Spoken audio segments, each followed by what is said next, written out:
জানি খুব কষ্ট হচ্ছে, কিন্তু বিশ্বাস করো, জাস্ট একটু ধৈর্য রাখতে হবে, আর একটু ধৈর্য। আমি জানি এই মুহূর্তে হয়তো তুমি একদম একা, কেউ নেই যাকে তুমি তোমার মনের কথা শেয়ার করবে, কেউ নেই যে তোমায় বুঝবে।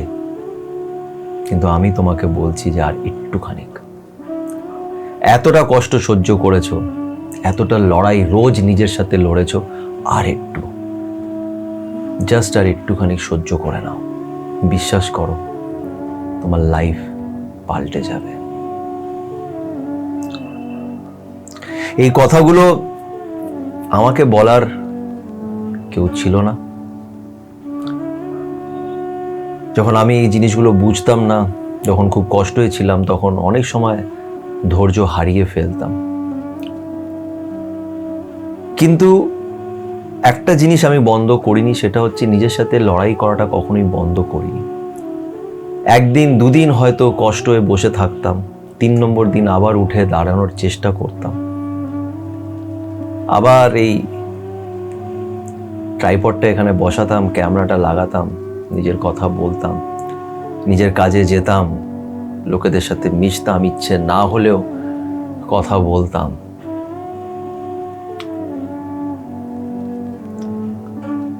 ধৈর্যটা রেখেছিলাম, কিন্তু যদি তখন কেউ পিঠে হাত রেখে, কাঁধে হাত রেখে যদি বলতো যে ভাই চিন্তা করিস না, আর একটু ধৈর্য রাখ, সব ঠিক হয়ে যাবে, তাহলে হয়তো আরো বেটার হতো।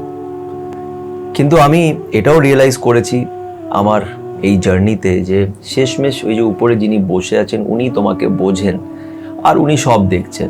ওনার হাত সবসময় তোমার কাঁধে, তোমার মাথায়, আর উনি তোমাকে এটা বলছে যে একটু ধৈর্য রাখো। কেন কি এই ধৈর্য, এই সময়, এই স্ট্রাগল, এই কষ্ট তোমাকে যেটা শেখাবে, সেটা তোমাকে আর কেউ শেখাতে পারবে না। কেন কি যেটা এখন হচ্ছে সেটা আমি তোমাকে শেখাচ্ছি, আর আমার এই শিক্ষা তোমার লাইফ পাল্টে দেবে।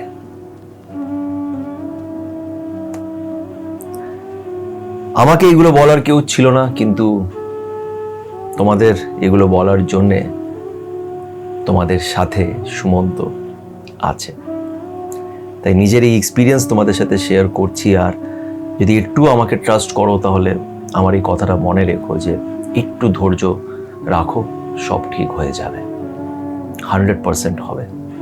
শুধু ধৈর্য রাখতে হবে। ধৈর্য রাখলে তুমি লড়তে পারবে। আর জীবন একটা লড়াই। তো লড়াই করতে করতে শেষমেশ আমি এমন একটা জায়গায় চলে এসেছি যেখানে আমি সত্যি কখনো আশা করিনি যে আমি আসতে পারবো।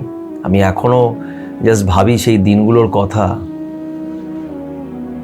যখন আমি এখানে এই জায়গায় বসে বসে ভিডিওস বানাতাম, আর হয়তো একজন কি দুজন আমার ভিডিও দেখতো। খুব ডিমোটিভেট হয়ে যেতাম, খুব কষ্টও পেতাম। কিন্তু এই যে বলছি যে ওই জিনিসগুলো দরকার ছিল, ওই কষ্টগুলো দরকার ছিল, ওই ডিমোটিভেশনটাও দরকার ছিল। কেন ওই জিনিসগুলো আমাকে অনেক কিছু শিখিয়েছে। আর আজকে আমি যেখানে এসে দাঁড়িয়েছি, সেটার ভ্যালিউটা আমি বুঝতে পারছি। কোনো জিনিসই যদি ইজিলি পেয়ে যাও, তাহলে সেটার কোনো ভ্যালিউ থাকে না। লাইফেরও কোনো ভ্যালিউ নেই যদি এটা খুব ইজিলি এগোতে থাকে। ওই যে একটা কথা আছে না, যে অপারেশন থিয়েটারে বা আইসিইউতে তুমি যদি দেখো স্ক্রিনে ওই যে মনিটর লাগানো থাকে, যেখানে লাইফ লাইনটা এরকম এরকম আপ ডাউন করে, up down up down up down up down. যদি ওটা স্ট্রেট হয়ে যায়, লাইফ শেষ। যদি এটা স্মুথ হয়ে যায়, প্লেন একদম সোজা রাস্তা, কোনো আপ ডাউন নেই, তাহলে জীবনটাই শেষ। জীবন মানে up down up down up down. আর এই আপ ডাউন করতে করতে আজকে আমার কাছে চলে এসছে এইটা। এটা কি? এটা আমি দেখাবো, কিন্তু এটা আমি একা খুলতে পারবো না। একা খোলা ঠিক হবে না। কেন? এটা আমার একার নয়, বিশ্বাস করো। এটা মধ্যে আমার কন্ট্রিবিউশনটা হাফ, আরও একজন আছে। এবং অনেকজনই আছে, কিন্তু আরো একজন যে এই প্লে বাটনটার জন্যে অনেক কাজ করেছে, অনেক হার্ডওয়ার্ক করেছে। জাস্ট ওকে তোমরা দেখতে পাও না, ও সবসময় বিহাইন্ড দ্য ক্যামেরা থাকে, কিন্তু এটা আমার আর ওর 10 বছরের হার্ডওয়ার্ক, তারও বেশি হবে। এই হার্ডওয়ার্কে অনেক মানসিক স্ট্রেস আছে, কষ্ট আছে, ইমোশনস আছে, স্ট্রাগল আছে, and still we are struggling. এখনো আমরা স্ট্রাগল করছি। তো এটা কি তোমরা হয়তো বুঝেই গেছো, তো এটা আমরা সাথে খুলবো। আজকে সাথে সুমন্ততে এখানে বসে আছে বিপ্লব। তো বিপ্লবের ব্যাপারে আমি আগে অনেকবার বলেছি, আবারও বলছি যে বিপ্লব এই যে ভিডিওসগুলো তোমরা দেখো, এই ভিডিওসগুলোকে বিপ্লব এডিট করে। আমরা লাস্ট অনেক বছর ধরে সাথে সাথে কাজ করছি, আমরা স্কুলের বন্ধু। আর এই চ্যানেলটার মানে কি বলবো, একটা যেটা একটু আগেও বললাম যে আমি আর ও দুজনে মিলে অ্যাকচুয়ালি এটাকে করেছি। তো একটা বিশাল বড় কন্ট্রিবিউশন বিপ্লবেরও আছে। তো আমরা খুব খুশি। ইভেন এই ইউটিউব ব্যাপারটাও আমাকে বিপ্লবই শিখিয়েছিল, যে এরকম ইউটিউবে এগুলো করা যায়, এগুলো ব্যাপারে আমার কোনো আইডিয়া ছিল না। তো ওই এগুলো জানতো। তো বিপ্লবকে তোমরা দেখতে পারো না, ক্যামেরার পিছনে থাকে, কিন্তু বিশাল বড় কন্ট্রিবিউশন। তো এটা খালি আমার একার নয়, এটা আমাদের দুজনের। তো আমরা সাথে মিলে এটাকে আজকে খুলবো। তো বিপ্লব, খোলা যাক আমাদের অনেক বছরের স্বপ্ন। চলো।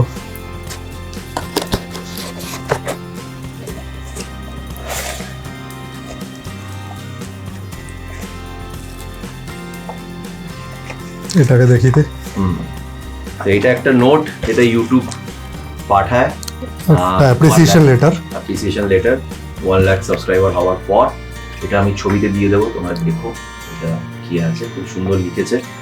তো ঠিক আছে, এটা দেখা যাবে। অ্যান্ড বাক্সটা আমি দিচ্ছি,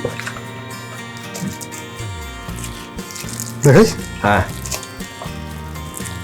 এটা হচ্ছে আমাদের, তোমাদের, আমাদের সবার প্লে বাটন, যেটা ইউটিউব পাঠিয়েছে।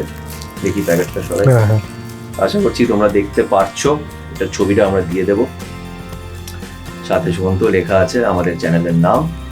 আর সাইজটা একটু আই গেস আগের থেকে ছোট করে দিয়েছে, ছোট হয়ে গেছে। অন্যদের চ্যানেলে দেখতাম সবসময় বিশাল বড় থাকতো, এখন ওদের সাইজগুলো একটু ছোট হয়ে গেছে। বাট এটা আমাদের এতদিনের এত বড় স্বপ্ন আজকে পুরো হয়েছে, তোমাদের ব্লেসিংসের জন্য, তোমাদের সাপোর্টের জন্য। এইভাবেই সাপোর্ট করতে থেকো আর দেখতে থেকো আমাদের ভিডিওস। আশা করছি আগে ওইভাবেই সাপোর্ট করবে। বিপ্লব, কিছু বলতে চাস? থ্যাংক ইউ তোমাদের ভালোবাসা, তোমাদের সাপোর্টের জন্য এটা পসিবল হয়েছে। এইভাবেই আমাদেরকে আগেও সাপোর্ট করে যেও আর ভালোবাসা দিয়ে যেও। সবাই খুব খুব খুব ভালো থেকো। চলো, ঠিক আছে গাইস, আবার দেখা হবে বিপ্লবের সাথে। আমি একটু বকবক আরো করবো। আচ্ছা, তো যাই হোক, প্লে বাটনটা তোমাদের সাথে আজকে এটা ওপেন করলাম, খুব খুশি হলাম। আর খুব ভালো লাগলো যারা যারা তোমরা এই অবধি ভিডিওটাকে দেখেছো, তার জন্য অনেক অনেক থ্যাঙ্কস। এবং আজকের এই ভিডিওটা শেষ করবার আগে আবারও একটাই ছোট কথা বলবো, যে তুমি জানো না যে আগে কি হতে চলেছে, এবং কেউ তোমার গল্পটাও জানে না, তুমি কাউকে বলে বোঝাতেও পারবে না। শেষমেশ উনি সব কিছু জানেন, সব কিছু দেখছেন, উনি তোমার পাশেই আছেন, এবং উনি সেটা জানেন যেটা তুমি জানো না। আমি জানতাম না যে এই প্লে বাটনটা একদিন আমার হাতে আসবে, আমি কি জানতাম? কখনোই জানতাম। আমি যখন কান্নাকাটি করছিলাম, যখন কষ্টে ছিলাম, যখন আমি ভাবতাম যে আমার কষ্টটা শোনার জন্য কেউ নেই, ভুল ভাবতাম, উনি ছিলেন। আর উনি হয়তো হাসতেন, উনি ভাবতেন যে এই কষ্টটা তো আমিই তোকে দিচ্ছি, কেন কি এই কষ্টটার মাধ্যমেই তুই ওটা পাবি যেটা তোকে অনেক শান্তি দেবে। কেন এটা একটা প্লে বাটন শুধু নয়, এটা এটা তোমাদের সবার ভালোবাসা এই প্লে বাটনের মধ্যে। এটা জাস্ট একটা সিলভার বাটন, কিন্তু এটার মধ্যে যে কতজনের ভালোবাসা আছে আর সাপোর্ট আছে আমি বলে বোঝাতে পারবো না। তো এটা উনি দিয়েছেন, এক সময় কেউই ছিল না, আর এখন 1 লক্ষ ফ্যামিলি মেম্বার। বিশ্বাস রেখো, হার মেনে নিও না, হতাশ হয়ে যেও না। তুমি হারবে শুধু তখনই যখন তুমি এখান থেকে হারটা মেনে নেবে। যতদিন না তুমি এখান থেকে হার মানছো, তোমাকে কেউ হারাতে পারবে না। এই বলেই আজকের এই ভিডিওটা এখানেই শেষ করছি। যদি ভালো লেগে থাকে তো লাইক করো, এইভাবেই ভালোবাসা দিয়ে যেও, কমেন্ট করো, সাপোর্ট করো, আর আমার জন্যেও একটু প্রে করো। তোমাদের প্রেয়ার, তোমাদের প্রার্থনা, তোমাদের ভালোবাসার খুব দরকার। সবাই ভালো থেকো।